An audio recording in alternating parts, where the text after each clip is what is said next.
자, 우리가 이 시편들을 이전에 공부를 해봐서 알지만 표제가 붙어 있다고 그랬죠. 그래서 앞에 다윗의 시, 곧 성전에 올라가는 노래 해가지고 지금 계속해서 성전에 올라가는 노래들이 그 기록이 되어 있습니다. 그래서 그 예배는 예배 시간만 잘 드린다고 되는 게 아니고 예배 이전의 삶 준비하는 것도 중요하고, 그 다음에 예배 드리고 나서 어떻게 살아가느냐, 그것도 중요해요. 그래서 이게 다 예배의 연장이에요. 그런 것들이 잘 갖춰져야 되는데, 오늘 이 시편은 아주 간단한 3절로 되어 있는 시편인데, 구조로 보면 서론하고 결론이 있고, 그 중간에 이렇게 그림으로 그려볼 수 있는 은유, 메타포가 두 가지가 딱 나와 있어요. 그래서 아주 쉬운, 아주 참 간단한 구조로 되어 있습니다. 그러면 서로는 뭐냐? 성전에 올라가서 형제가 연합해서 같이 동거하는 것이 참 아름답다. 그게 이제 서론이고, 결론은 뭐냐? 여호와께서 그 모임에 복을 주신다. 근데 그 복 중에 제일이 뭐냐? 영생이다. 이게 결론이에요. 그러면 가운데 두 개의 메타포, 뭐와 같고 뭐와 같다, 이 두 개의 그림이 나와 있는 그런 구조예요.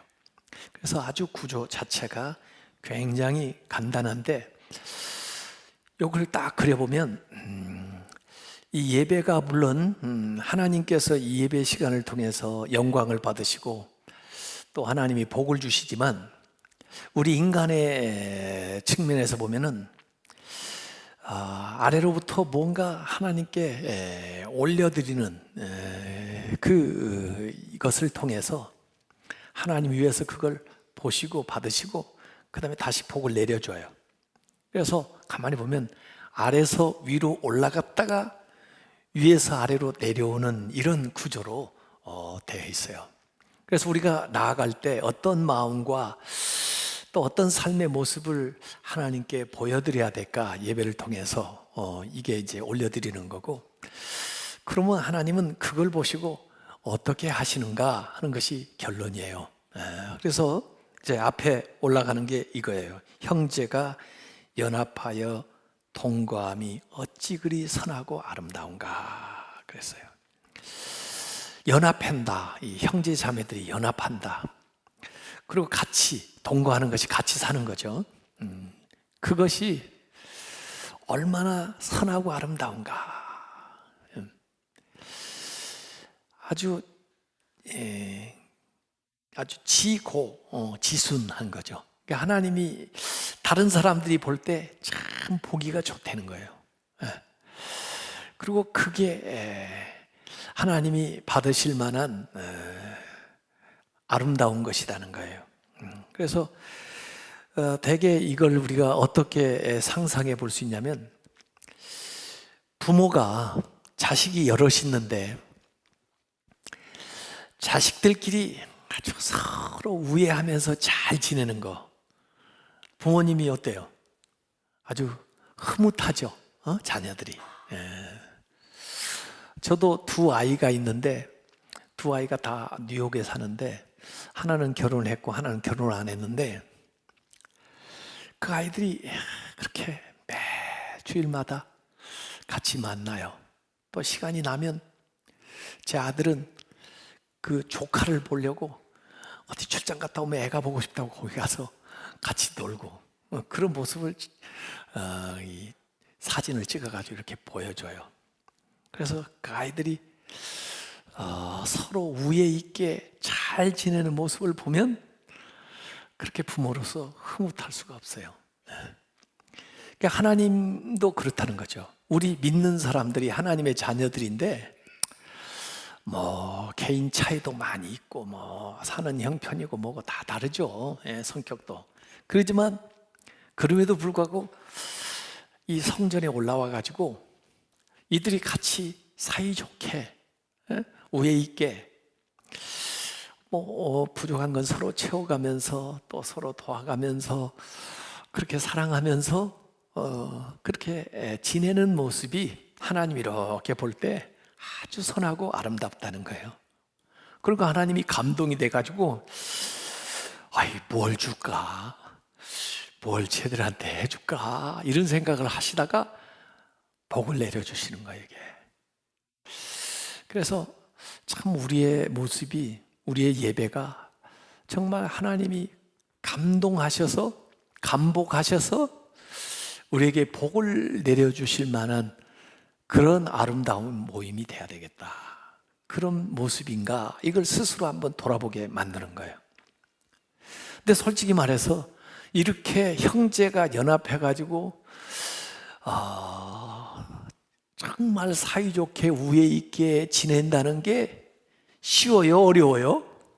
어려워요. 성경에 가만히 보세요. 형제들 치고 잘 지낸 집이 별로 없더라고요. 가인과 아벨 어때요? 가인과 아벨이 다른 것도 아니고 제사 드리는 문제 가지고 서로 누가 잘냈네 해가지고, 아니 그거 가지고 사람을 쳐 죽일 일이에요 그게? 이런 예배를 하나님이 받고 싶겠어요? 예? 이런 짓을 했어요 가인과 아벨이. 그 다음에 에서와 야곱은 어때요? 에서와 야곱도 그 형제간에 팥죽을 먹고 싶으면 좀 주지, 그거 가지고 또 거래를 하고, 아이고 정말 복을 가로채려고 또 속여 먹고 또 누가 편 들어주고, 하여간 편 나눠가지고 식구도 몇 안 되는데 둘씩 편 나눠서 싸우니 이게 되는 집안이야 이게? 그러니까 또 혼자 또 가출해가지고 가서 남의 집 가서 아주 남의 집 살이 그렇게 하고, 정말 하나님의 은혜가 아니고서는 이건 진짜. 야곱의 아들들은 어때요? 야곱의 아들들도 아니 형님들이 힘 모아가지고 동생을 도와줘도 시원찮은데 형님들이 모의해가지고 동생을 팔아먹어요, 요셉을. 정말 그 부모 마음이 막 아주 찢어질 지경이에요. 이 다윗의 형제들도 그래요. 다윗과 형제들도 별로 사이가 안 좋아요. 다윗 매일 왕따 시키고요. 이스라엘이 남북이 분열돼 가지고 그 모양이고, 탕자의 비유해 봐도 그 형님 동생 사이가 별로 안 좋고, 어찌 보면 성경에 보면 형제간에 우애 있는 집이 별로 없어요 성경에. 그러니까 그만큼 어렵다 그 말이에요, 형제간에 우애하기가. 그래서 여러분들이 그래도 형제간에 우애하고 잘 살고 계신다면 정말 잘하시는 겁니다. 그 중에 누가 희생하는 사람이 있고 노력하는 사람이 있어서 그렇게 되는 거지, 그러지 않고는 그렇게 살기 참 힘듭니다. 그래서 그 모습을 하나님이 볼 때 그렇게 좋다, 부모가 볼 때 또 다른 사람이 볼 때 그렇게 좋다는 거예요. 예수님이 요새 이제 제가 요한복음을 새벽 기도회 때마다 얘기를 하는데, 그 예수님의 고별 설교 후에 요한복음 17장에는 예수님의 고별 기도가 나오거든요. 근데 그 고별 기도의 핵심이 뭐냐면 하나 되게 해주세요 그런 거예요. 하나님이, 성령님이, 제가, 예수님께서 이 삼위가 하나인 것처럼 저들도 하나가 되게 해주십시오. 예수님이 지금 세상을 떠나실 걸 생각하니까 이 제자들을 놓고 보니까 서로 자기 잘났다고 이렇게 지내니까, 또 그들 위해서, 또 그들이 전도해가지고 믿을 사람들 위해서 예수님이 기도한 그 유일한 기도, 그게 하나 되게 해달라는 기도예요. 그렇게 간절히 예수님이 기도를 하셨는데 아직도 그 기도가 응답이 안 된 기도가 하나 되라는 기도예요. 왜 이렇게 응답이 안 되느냐? 이 기도는 하나님만 응답해서 되는 게 아니고 우리가 그렇게 살아야 되는데 우리가 그렇게 결단을 안 하니까 아직도 미완성된 기도예요. 그러니 예배드리러 나오면서 형제가 연합하여 동거한다는 게 이게 참 중요한 겁니다. 우리가 한 마음 한 뜻이 돼서 하나님 앞에 예배만 드리면 안 될 게 없을 것 같아요. 예수님도 그랬잖아요. 두세 사람이 연합해서 기도하면 내가 그곳에 함께 한다 그랬잖아요. 예? 그래서 이 성도들의 연합이 참 중요해요.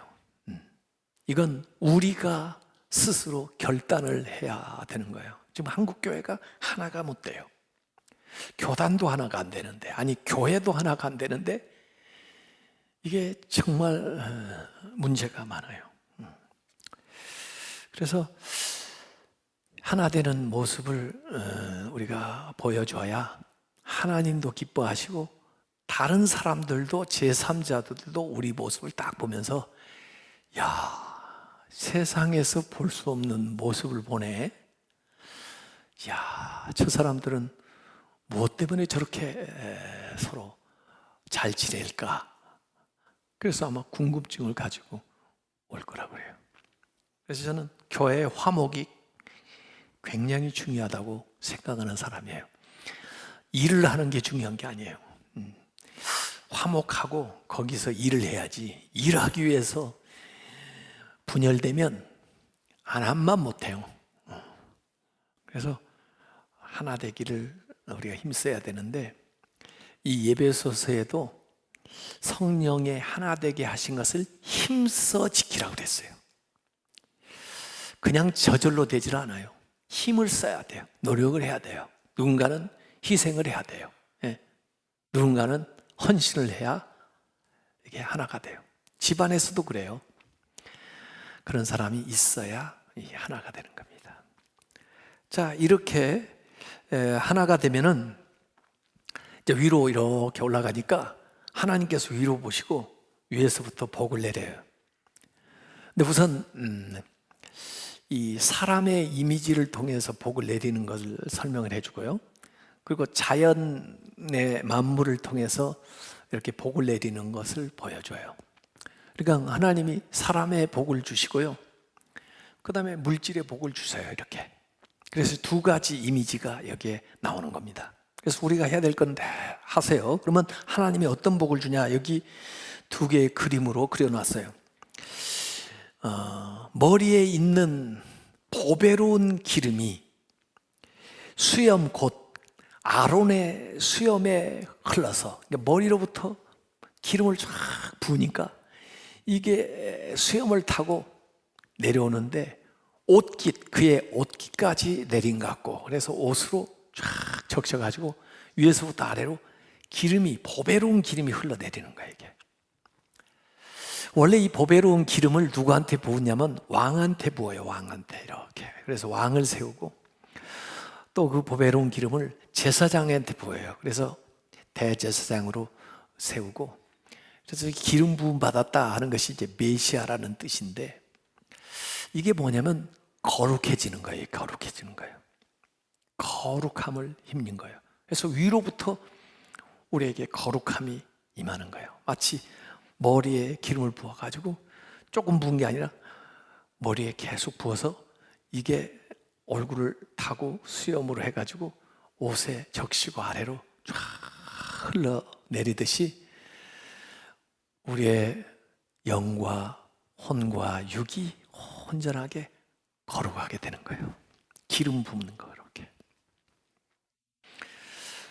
오늘 그 순복음 교회 어떤 집사님이 누구를 전도한 사람 예배 드리는 걸 보려고 일부 예배 일찍 본인 교회에서 예배 드리고 여기 와서 3부 예배 같이 참여해서 예배를 드렸는데 그분의 말이 예배 드리는데 보니까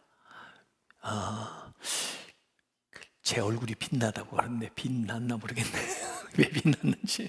그러면서 자기는 그렇게 하나님의 성령이 확 내리는 그걸 경험했다 그러네요. 네. 아마 예배가 그런 예배가 돼야 우리가 복을 받을 거예요. 하나님의 예배 시간에 성령의 기름을 각 사람에게 머리 위에 이렇게 부어주시는데 머리만 부은 게 아니라 그게 흘러서 얼굴 그 다음에 옷으로까지 막 흘러내리는 거. 그게 그 진짜 은혜스러운 예배죠. 그런 예배를 드리시기 바랍니다. 예배 드릴 때마다 이렇게 성령의 기름이 충만해지는 거. 그래서 그냥 찔끔찔끔 조금 내려주는 게 아니라 내가 기대한 것 이상으로 충만하게 머리로부터 발끝까지 흘러내림으로써 내가 거룩해지고 내가 존귀해지는. 그래서 참 우리가 같이 그런 마음으로 예배를 드렸더니 각 사람이 그렇게 존귀한 사람으로, 각 사람이 그렇게 거룩한 사람으로 변화가 되는 거죠. 그 이미지를 여기 얘기하면서 그렇게 내림 같고 이렇게 얘기했어요. 또 그 다음에 내림 같고가 뭐냐면 이제 자연이에요. 사람보다 자연 만물인데 헐몬의 이슬이 시온의 산들의 내림 같다. 헐몬산은요 이스라엘에서 제일 높은 산인데 이스라엘 제일 북쪽에 있어요. 해발 2,700m예요. 그래서 보통 때 가보면 그 헐몬산 꼭대기에는 그 눈이 있어요. 눈이 보여요. 이 멀리서 봐도 눈이. 근데 거기서 눈이 녹으면 이제 시내가 돼가지고 위에 갈릴리로 흘러 들어와요. 그래서 그 위에서 헐몬산에서부터 갈릴리로 흘러 들어오는 것을 요단강 상류라고 그래요. 요단강 상류. 그래서 갈릴리 호수에 일단 물이 차게 되면 그 다음에 그 갈릴리 호수에서 또 남쪽으로 흘러 내려오는데 그게 이제 요단강 하류라고 해요. 그 하류가 쭉 어디까지 흘러 내려가냐면 사해까지 흘러가요. 사해는 이스라엘 남단이라고 볼 수가 있죠. 그래서 헐몬산에서 이슬이 내리거나 헐몬산에 비가 내리거나 눈이 녹으면 그게 그 요단강 상류 그 다음에 갈릴리 거쳐서 요단강 하류로 해가지고 저 사해까지 쫙 흘러내려오는데 그 강을 따라서 그 지류에서 전부 물을 끌어다가 양쪽에서 다 쓰는 거예요. 그래서 지금도 한쪽에서는 이제 요르단에서 쓰고요, 한쪽에는 이스라엘에서 전부 파이프라인을 연결해가지고 그걸로 마시고 그걸로 농사 짓고, 그분들은 정말 물이 귀한 데기 때문에 물 때문에 나라 분쟁도 일어날 정도니까 물이 얼마나 귀한지 몰라요. 근데 이스라엘은 그냥 실핏줄처럼 수로를 다 연결해가지고 물이 귀하지만 그 물을 끌어다가 쓰는데 오히려 농사가 또 과일이 잘 되는 게 물은 그렇게 끌어오고 항상 햇빛이 좋으니까 위에서는 햇빛 비치고 햇빛 비치면 물이 없어야 되는데 물은 끌어오고 그러니까 과일도 너무 당도가 높고 좋은 거예요.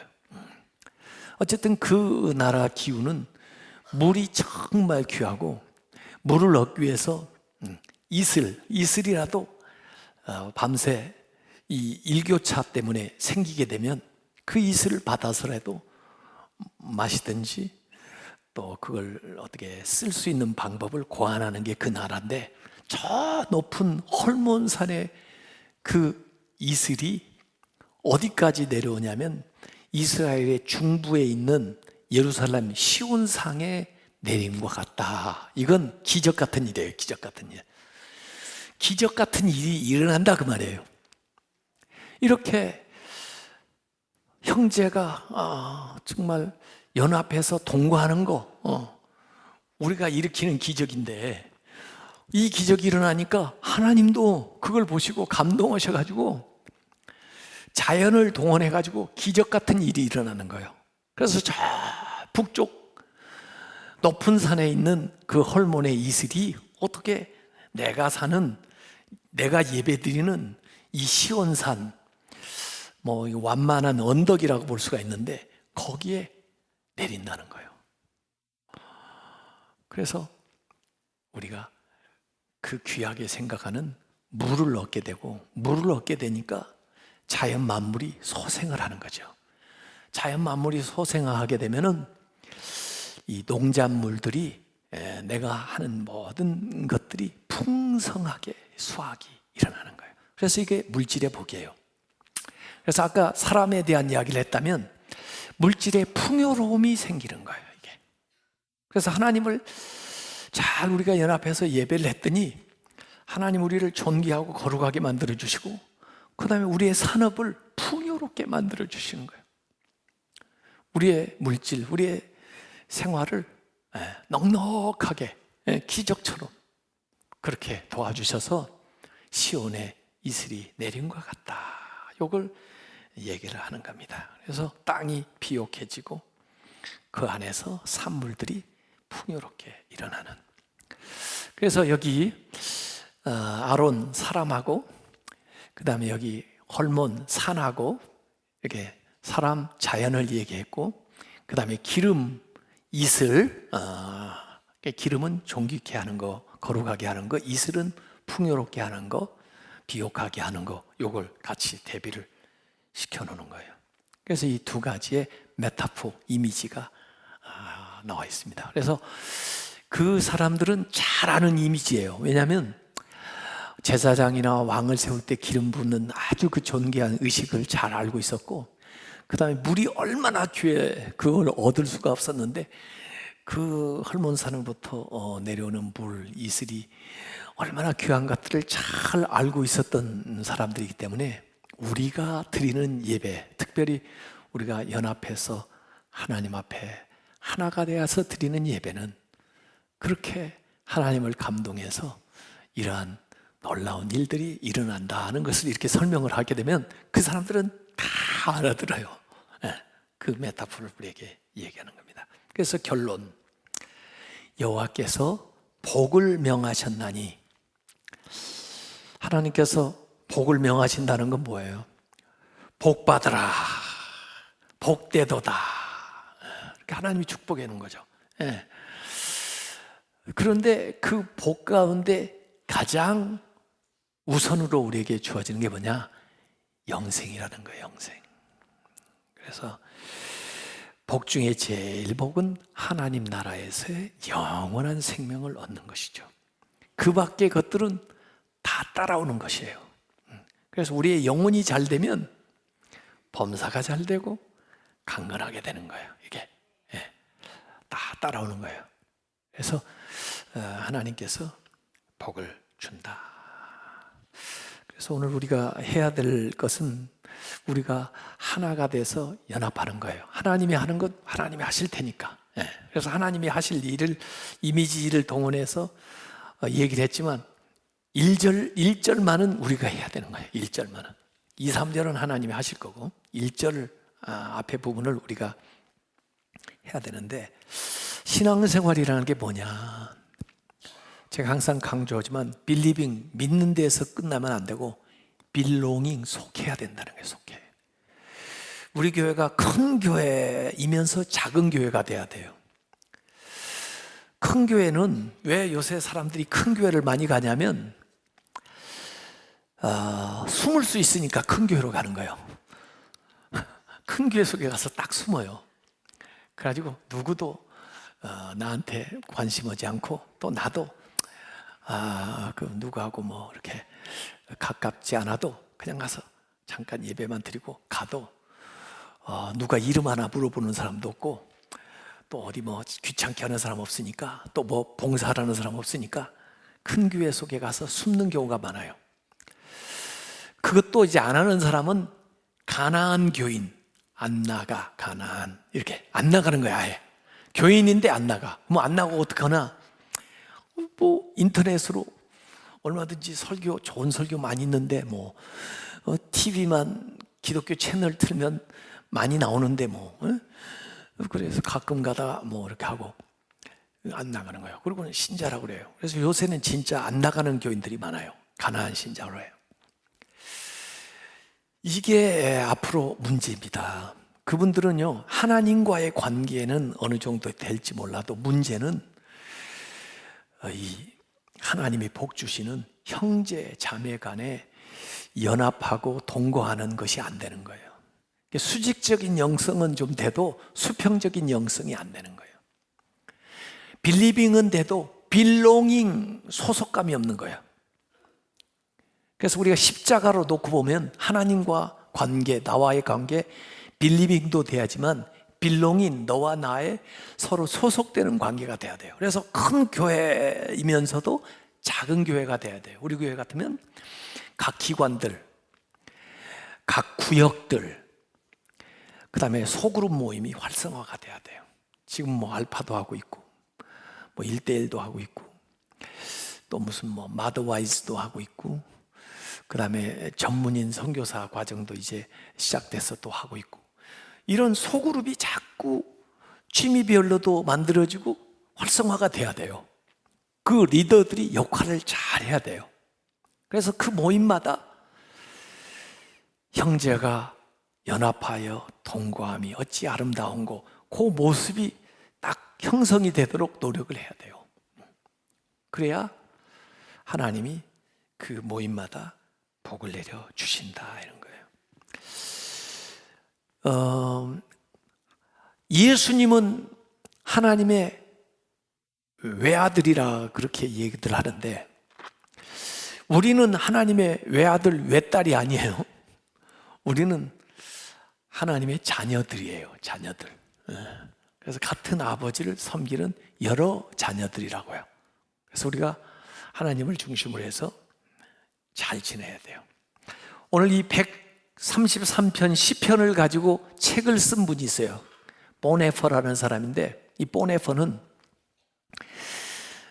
그 나치 치하에 항거하다가 독일 목사님인데 수감됐다가 결국 나치가 무너지기 얼마 전에 이 형장의 이슬로 사형당해가지고 사라진 분이에요. 아주 훌륭한 분인데요. 제가 기독교 윤리학을 전공했으니까 그분이 이제 윤리학을 하신 분이라 책들을 많이 봤는데, 그분이 신도의 공동생활이라는 책을 바로 이 시편 133편을 기초로 해가지고 썼어요. 그분이 뭐 옥중서신도 쓰고 나를 따르라는 책도 쓰고, 하여간 좋은 책들, 깊은 책들을 많이 쓰셨는데, 그 시편 133편에 우리가 신앙생활에 있을 때 정말 중요한 건 공동체 생활이라는 거예요. 공동체 생활이 잘 돼야 그 신앙생활이 건강한 신앙생활이지, 하나님을 믿는다고 하면서도 공동체 생활이 되지 않으면 어렵다는 거죠. 근데 공동체 생활이 되려면 서로 섬겨줘야 되고 더불어 함께 사는 훈련이 돼야 되는데, 그분이 이제 얘기하는 것 가운데 중요한 게 뭐냐면 험담을 하면 안 된다. 다른 사람에 대한 험담하지 마라. 그건 공동체를 깬다는 거예요. 그리고 좋은 공동체, 하나님이 정말 보실 때 아름다운 공동체는 정말 자기의 죄를 서로 고백하면서 기도할 수 있는 차원에까지 올라가야 좋은 공동체가 된다는 거예요. 근데 아무나한테 자기 죄를 고백할 수 있나? 어렵다는 거죠. 그래서 진심으로 내가 잘못한 것처럼 남의 이야기를 듣고 위해서 기도해 줄 수 있고, 또 그런 사람이 나에게 있는 그 공동체가 정말 하나님이 원하는 공동체다, 이런 책을 그분이 썼어요. 그분이 쓴 문장 가운데 이런 게 있습니다. 사귐 안에 있을 때만 우리는 홀로 있을 수 있고, 사귐 안에 있을 때 우리는 홀로 있을 수 있고, 또한 홀로 있을 수 있는 사람만이 사귐 안에서 살 수 있다는 것을 우리는 깨닫습니다. 그래서 홀로 있음과 사귐을 별개로 놓지 않고 같이 견주면서 얘기를 하고 있어요. 홀로 있는 것을 잘 할 수 있는 사람이 사귐, 함께 있는 것도 잘 할 수 있고, 함께 있을 뿐만 아니라 홀로 있을 수도 있어야 된다. 그러면 홀로 있는 건 뭐냐? 하나님과의 관계성 속에서 외롭지 않고 기도와 침묵과 말씀과 묵상 속에서 홀로 있는 거죠. 이게 건강한 사람이 함께 있는 것도 잘할 수 있다는 거죠. 함께 있으면서 섬기고 나누고 돌보고 교제하고, 또 함께 있는다고 해서 자기를 잃어버리고 개인이 하나님과의 관계를 맺어야 될 걸 소홀히 하면 안 된다는 거죠. 우리가 더불어 함께 있으면서도 또 혼자 기도할 줄도 알고 혼자 성경도 읽을 줄 알고 하나님과 깊은 교제에 들어갈 수 있고, 그러니까 홀로 있음과 함께 있음이 이렇게 서로 왔다 갔다 할 수 있는, 이게 건강한 신앙생활이다. 이게 이제 보네퍼가 얘기하는 겁니다. 교회 공동체의 기초는 예수 그리스도다. 이 공동체의 기초는 예수 그리스도다. 이건 세상의 공동체하고 다르다. 왜 다르냐? 세상의 공동체, 이분은 이 정신적 공동체라고 그랬는데, 세상의 공동체는 대개 인간의 욕망 때문에 만들어진 거예요. 인간의 욕망을 충족시키기 위해서. 사실 라이놀드 니버라는 분의 영향을 보네퍼가 많이 받았는데, 라이놀드 니버도 세상의 모든 공동체는 대개 개인의 이기심의 집합체라고 보거든요. 이기심을, 정당도 정당 소속인들의 이기심을 만족시키기 위한 모임이에요. 그래서 자기들의 어떤 정권 창출과 자기들의 어떤 그 이익을 구현해내기 위해서 그 정당 조직을 운영해 나가거든요. 모든 조직이 나름대로 아무리 고상한 공동체라도 그걸 이제 정신적 공동체라고 아까 얘기했으면 그들의 어떤 욕망을 관철하기, 저기들의 의견을 관철하기 위한 것이 기초예요. 그래서 좋은 제안도 하고 토론도 하고 그러면서 그 공동체의 어떤 이상도 만들어내고 방향도 만들어내고 성향, 철학도 만들어내고 규율도 만들어내서 그걸 운영하는 것이 일반 공동체예요. 그런데 교회는 그리스도가 기초라는 거예요. 진리가 기초라는 거예요. 우리 생각을 모아가지고 교회를 만드는 게 아니에요. 내 생각대로 교회를 하는 게 아니에요. 내 생각을 따라오라고 교회 얘기하는 게 아니에요. 그건 세상 공동체고, 교회 공동체는 예수 그리스도의 이상을 실현하는 거예요. 진리를 실현하는 거예요. 우리 모두 다가 진리를 받아들이고 나에게 적용시키고 진리 안에서 나아가야 돼. 그래야 하나가 됩니다. 그러지 않으면 하나가 안 돼요. 대개 교회는 민주적으로 진행한다고 그러면서 전부 의견을 얘기해 보세요. 그리고 토론을 해봅시다. 그래가지고 어떤 공동체를 만들까요? 어떤 정관을 만들까요? 이렇게 하는데 그건 정신적 공동체고, 그것도 물론 필요하죠, 세상에서. 그러나 기독교 공동체는, 교회는 기초가 진리, 예수 그리스도예요. 그래서 모여서 예수님이 뭘 말씀하십니까? 성경에 우리 보고 어떻게 살으라고 합니까? 요걸 물어봐야 되는 거예요. 그리고 거기에 내가 순종을 해야 되는 거예요. 또 거기에 내가 충성을 하고 헌신을 해야 되는 거예요. 그렇게 만들어진 게 교회 공동체다. 이 보네퍼가 분명히 그렇게 얘기를 해놨어요. 그래서 개인의 욕망을 이루려는 욕심으로 교회에 요구하는 것은 잘못이다, 이렇게 얘기했어요. 그리스도가 요구하는 대로 따라가야 된다. 정신적인 사랑, 정신적 공동체에서 추구하는 정신적인 사랑은 자신을 위해서 타인을 사랑하지만은, 물론 거기도 사랑을 해요. 그러면 자기를 위해서 다른 사람을 사랑하지만은, 영적인 사랑은 그리스도 때문에 다른 사람을 사랑한다. 세상에서의 정신적인 사랑은 그렇기 때문에 미워하고 비난하고 질투로 변하기 쉽다. 이렇게 얘기를 했어요.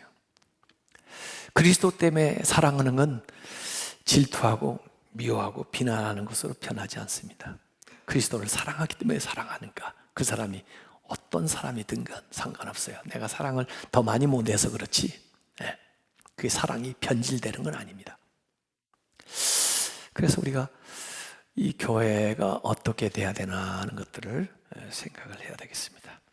마지막으로 예수님이 요한복음 17장 21절에 아까 요한복음에 예수님이 기도했다고 그랬는데 이렇게 기도했어요. 아버지요, 아버지께서 내 안에, 내가 아버지 안에 있는 것 같이 그들도 저들도 다 하나가 되어 우리 안에 있게 해주십시오.